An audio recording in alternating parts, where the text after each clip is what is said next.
시황 맛집, 그리고 국제유가의 성지, 돈다방 미쓰리 10월 6일 목요일 방송 시작하겠습니다.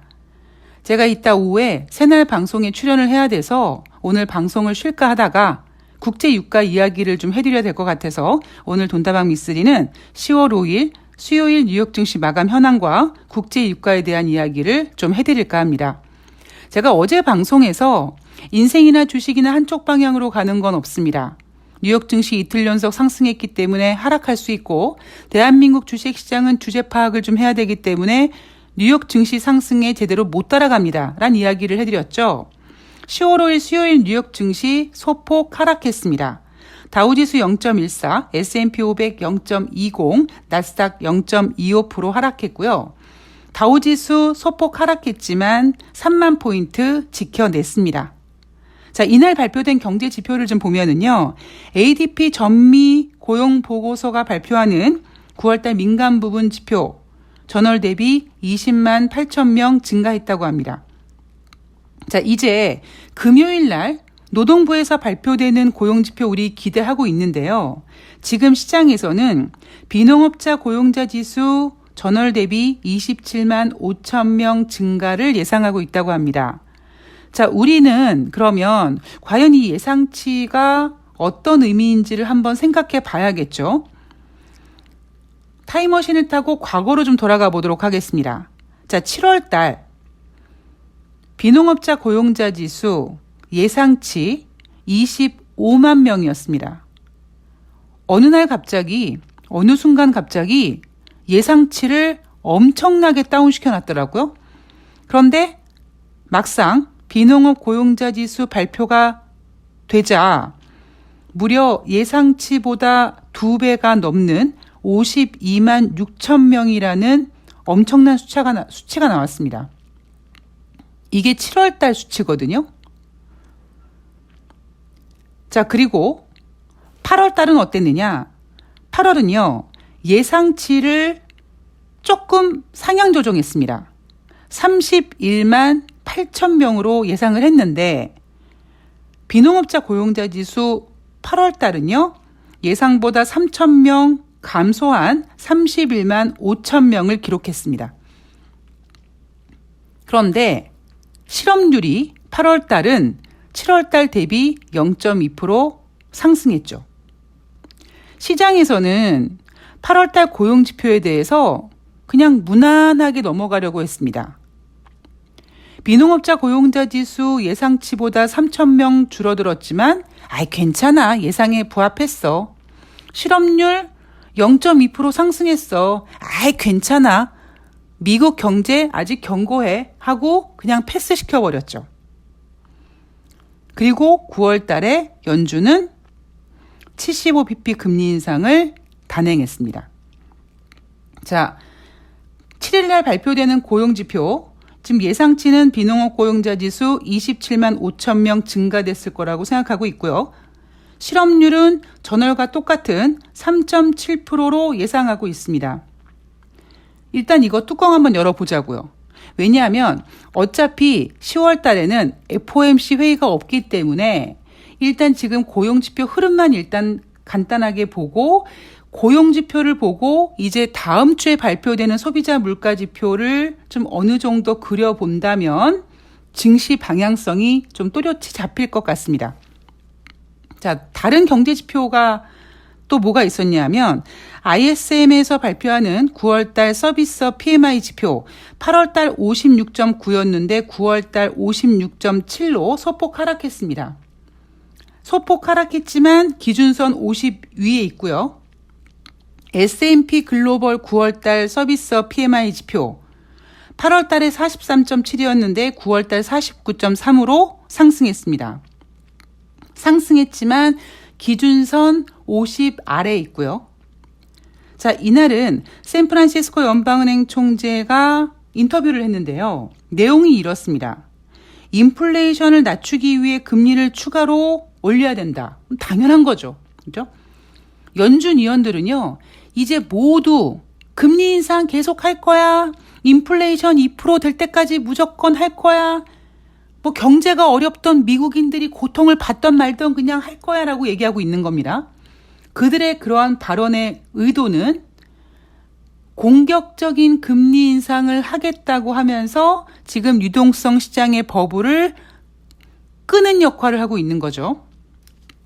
대신에 내년 금리 인하를 예상한 시장을 향해서 그런 일은 일어날 것으로 보이지 않는다라고 했습니다. 근데 이건 참 저도 좀 의아한데요.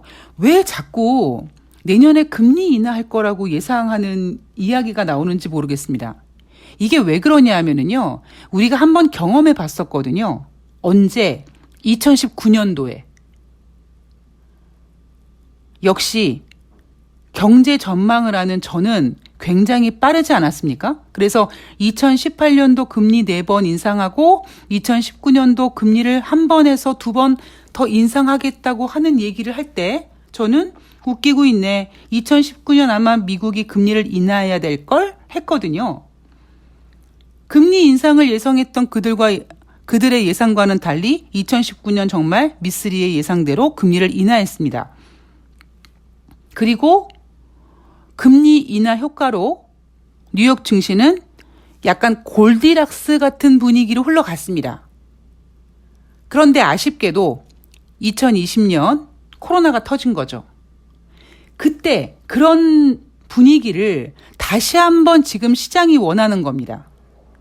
그래서 이렇게 공격적으로 금리 인상을 하고 있으니까 내년에는 금리 인하를 하면 마치 2019년도 같은 분위기, 그렇게 골디락스 같은 느낌적인 느낌이 드는 그런 분위기로 가지 않을까 하는 기대를 하고 있는 거죠. 그런데 물론 제가 지금 내년도 경제 이슈를 지금 정리하고 있습니다만 왜 자꾸 금리 인하를 택하는지 모르겠습니다. 지금 분위기로는요, 금리 동결로만 가도 괜찮습니다. 그리고 아마 금리 동결을 꽤 오랫동안 유지할 가능성이 크다라고 생각하고 있습니다. 왜 그런지는 제가 추후에 내년도 경제 전망 정리해 드리면서 말씀드리도록 하겠습니다. 지금 내년에 금리 인하할 거라고 기대해서 주식시장에 어떤 그 희망 회로를 돌리는 사람들 똥멍청이에요. 지금은요, 내년 금리 인하 기대에 전혀 상관이 없습니다. 자, 국제 유가로 넘어가 볼게요. 이날 오펙 플러스 회원국들이 회의를 했습니다. 제가 일요일 방송에서 이번 주 오펙 회원국들이 회의를 하는데 감산을 할 겁니다. 라고 말씀을 드렸죠. 자, 왜 감산을 할 거냐? 글로벌 경기 침체 우려에 가장 먼저 반응하는 애들이 아주 순진한 국제유가애들입니다. 그래서 오펙과 오펙 회원국들은 앞으로 경제가 안 좋아질 거라는 것을 예상하고 감산을 한 겁니다. 내용이 보면 11월부터 하루 200만 배럴 감산 합의했다고 하죠. 조 바이든 지금 열불났습니다. 지금 글로벌 여기저기서 미국의 중간 선거를 앞두고 조 바이든을 어마어마하게 흔들어 제끼고 있는 것 같습니다. 자, 오펙과 오펙 플러스 회원국들이 11월부터 하루에 200만 배럴의 감산을 하겠다라고 발표를 하면서 오펙은 국제 유가가 90달러 수준에 있었으면 좋겠다라고 얘기를 했습니다. 자, 이날 오펙의 감산 회의 결과 때문에 WTI 기준으로 1.24달러, 약 1.43% 상승해서 87.76달러로 끝났는데요. 제가 국제 유가에 대한 정리를 해드리면 제가 그랬죠, 여러분.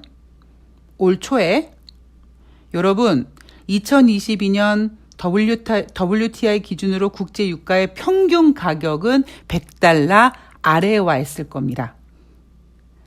상반기에 100달러, 120달러 난리 나서 막 200달러 전망하는 사람들이 넘치고 넘쳤을 때 제가 여러분 올해 WTI는요 평균 가격이 100달러 아래에 와 있을 겁니다 라고 했습니다. 자, 그 얘기는 상반기에 100달러가 넘어가더라도 하반기에 100달러가 깨질 거라는 얘기죠.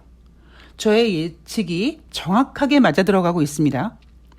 지금 오펙 회원국들이 90달러 수준의 국제유가를 원한다라고 했습니다. 그러니까 얘네가 차마 100달러는 양심에 찔려서 못 지른 거예요. 자, 왜 제가 올해 국제유가 가격 WTI 기준으로 평균가가 100달러 아래로 와 있을 거다라고 말씀을 드렸냐면, 여러분 생각해 보세요.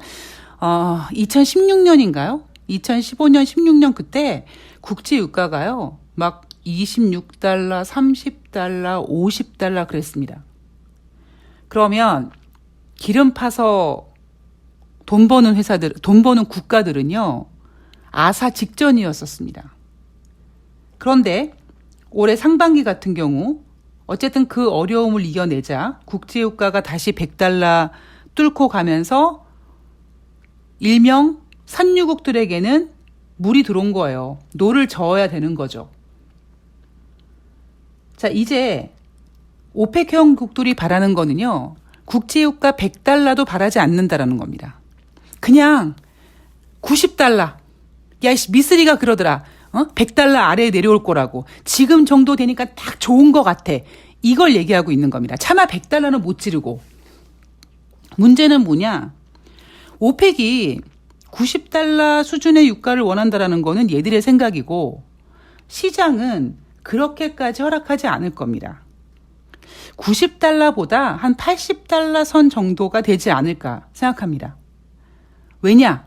여러분, 오펙 회원국들이 왜 감산했어요? 경기 침체 때문에 수요가 줄어들 거라는 거를 예상해서 감산한 겁니다.